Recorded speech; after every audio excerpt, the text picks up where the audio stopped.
Hi, this is Dave Katz with Therapist Consultants, and I have a tip for you. You know, if you're going to do a lot of tele-mental health, you got to look good on the computer because it's hard to communicate with somebody if they got a bad image on the computer. So I'm going to talk to you just a little bit about the simple things you can do to make yourself look good on the computer. And the first thing is to make sure that the picture is level. So many times we see somebody shooting at an angle, and so with the door frame, instead of running like this, runs up at an angle. Make sure you have your camera level. The second thing I want you to do is make sure that the light is in front of you, shining on you. Not a harsh light, but just some soft light that's shining in front of you, shining onto you. And don't have much for background lighting at all, because if you get a bright light behind you, it'll make you turn dark and they'll see just an image. So make sure your light is always in front of you.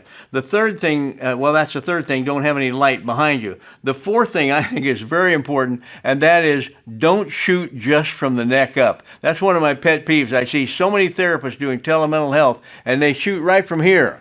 Now, you just think about that. If you ever watch TV and shoot right from here and have all the white space up above and all you see is their head and neck, no. When you see commentators or something like that, you see them down just above their waist or a little higher, about upper waist or mid-chest. And so make sure that you have your camera positioned so they can see part of your body and your arms and your hands too, because you can communicate so much more if they can see the actions of your hands and your body. So don't just be from a neck up type therapist. And then the next thing I would suggest that you do is make sure you have a new enough computer that you have a real good camera and video card in it. And if you don't have a good camera, you should go to the store and buy like a Logitech C920 or some video camera like that improves the quality of your video, because they want to be as close to being with you as they can.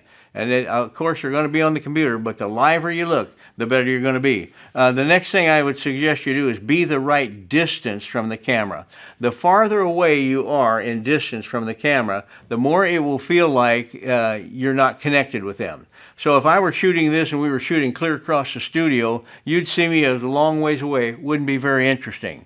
But if you get up to a normal range like we are now, you would see that it's easy to communicate, and we can see the person, see the expression, see the movements of their hands and things like that, and that makes for a good video. And then the last thing I would suggest you do is record one or two of your video sessions and then take it and play it somewhere on the computer so you can see how you look and see what the patient sees. If you do those things, I think you'll do a good job. Now, it only takes, what's it take, 15, 20 minutes to do all the things we talked about and just get it set up once, and it'll be good forever, and I think it'll really help your patient compliance. This is Dave Katz. Thanks for listening.